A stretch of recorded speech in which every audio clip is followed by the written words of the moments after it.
سورہ منافقین۔ بسمillahirrahmanirrahیم۔ شروع کرتا ہوں اللہ کے نام سے جو بڑے مہربان نہایت رحم والے ہیں۔ جب آپ کے پاس یہ منافق آتے ہیں، جو منافق لوگ آتے ہیں، جو کبھی اسلام کے طرف ملتے ہیں، کبھی کافروں کے طرف ملتے ہیں، نہ ادھر کے نہ ادھر کے، یہ منافق آتے ہیں تو کہتے ہیں کہ ہم دل سے گواہی دیتے ہیں کہ آپ بے شک اللہ کے رسول ہیں۔ یہ بولتے ہیں ہمارے پیغمبر صلی اللہ علیہ وسلم کو، ہم اپنے دل سے گواہ دیتے ہیں آپ پیغمبر صلی اللہ علیہ وسلم اللہ کے رسول ہیں۔ اور یہ تو اللہ کو معلوم ہے، یہ تو اللہ کو معلوم ہے، یہ گواہ دینے کی کوئی ضرورت نہیں۔ یہ منافقین ایسے کہتے ہیں کہ ہم دل سے گواہی دیتے ہیں کہ آپ بے شک اللہ کے رسول ہیں۔ یہ ان کے منہ سے کہنے کی بات کی ضرورت نہیں، کیونکہ اللہ کے رسول ہے ہی اللہ ہمارے پیغمبر صلی اللہ علیہ وسلم، اور یہ تو اللہ کو معلوم ہے کہ آپ اللہ کے رسول ہیں۔ اس میں تو ان کے قول کی تکذیب نہیں کی جاتی، ان کی بات کی کوئی اہمیت نہیں رہے گی، اور باوجود اس کے اللہ تعالیٰ گواہی دیتا ہے کہ یہ منافقین اس کے کہنے میں جھوٹے ہیں۔ یہ لوگ اپنے آپ کو بچانے کے لیے کوئی ایک پلان کر کے ایسے باتیں کہتے ہیں۔ یہ باتیں منافق لوگ اس کہنے میں جھوٹے ہیں۔ ان لوگوں نے اس قسم کے اپنے جان و مال بچانے کے لیے سپرد بنا رکھا ہے۔ دیکھو یہ لوگ، یہ منافق لوگ، ان لوگوں نے اپنی قسموں کو اپنی جان و مال بچانے کے لیے صبر بنا رکھا ہے۔ پھر یہ لوگ دوسروں کو بھی اللہ کی راہ سے روکتے ہیں۔ بے شک ان کے یہ اعمال بہت ہی بری ہے۔ ان منافقوں کو اللہ تعالیٰ بہت اچھی طریقے سے جانتا ہے، یہ منہ سے کیا کہتے ہیں، یہ کیا کرتے ہیں، یہ اپنے منہ سے کیوں اس بات کو کہہ دیے۔ یہ اپنی قسموں کو اپنے جان و مال بچانے کے لیے اس پر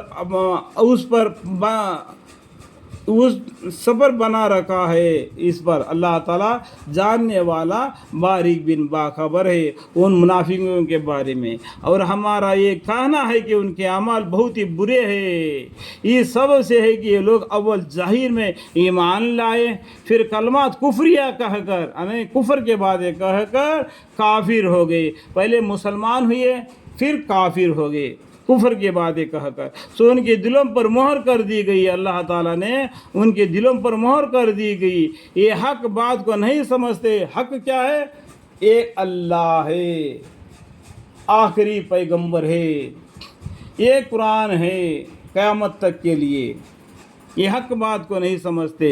جب آپ ان کو دیکھیں تو شان و شوکت کی ظاہر کی وجہ سے ان کی قد اوقات کے آپ کو خوشنما معلوم ہوئی، جیسا کہ ان کے ایسا شان ہے، دیکھتے ہیں کہ اور ان کے کپڑے ایسے ہیں کہ ٹائٹان کے جیسا تیار ہو جاتے ہیں، کہ سر پر ٹوپی، لمبا جھبا اور لمبا داڑھی، جیسا دکھاؤ کے لیے ایسے ویسے بنتے ہیں، جیسا کہ کوئی بولے گا کہ یہ بڑا حافظ ہے، یہ عالم ہے، یہ عالم ہے، جیسا کہ اور اگر یہ باتیں بننے لگے اور یہ باتیں کرنے لگے تو آپ کو ان کی باتیں سن لے گویا لکڑیاں ہے۔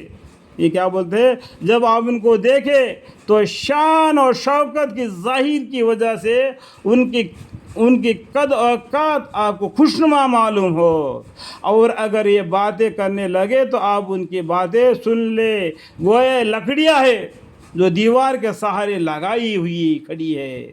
ہر گل پکار کو خود خواہ ہوا کسی وجہ سے ہو اپنے اوپر پڑنے والی خیال کرنے لگتے ہیں۔ اللہ تعالیٰ ان کو لکڑیوں کے مثال دے دیا۔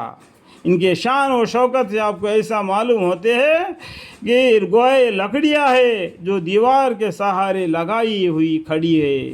ہر گل پکار کو، گل مطلب کیا؟ آواز، وہ پکار کو خواہ ہوا کسی وجہ سے ہو اپنے اوپر پڑنے والا خیال کرنے لگتے ہیں۔ یہ منافق لوگ، یہی لوگ تمہارے پورے دشمن ہیں۔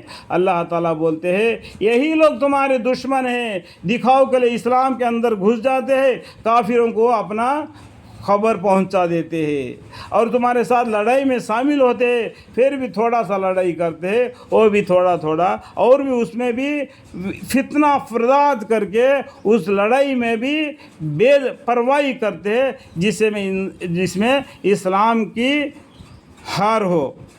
یہ پکے تمہارے دشمن ہیں، یہ لوگ تمہارے پورے دشمن ہیں، آپ ان کے ہوشیار رہے، آپ ان سے ہوشیار رہیے۔ اللہ تعالیٰ ہمارے پیغمبر صلی اللہ علیہ وسلم کو بولتے ہیں کہ آپ ان سے ہوشیار رہیے، خدا ان کو غارت کر دے، دین حق سے کہاں پھرے چلے جاتے ہیں۔ دین حق کیا ہے؟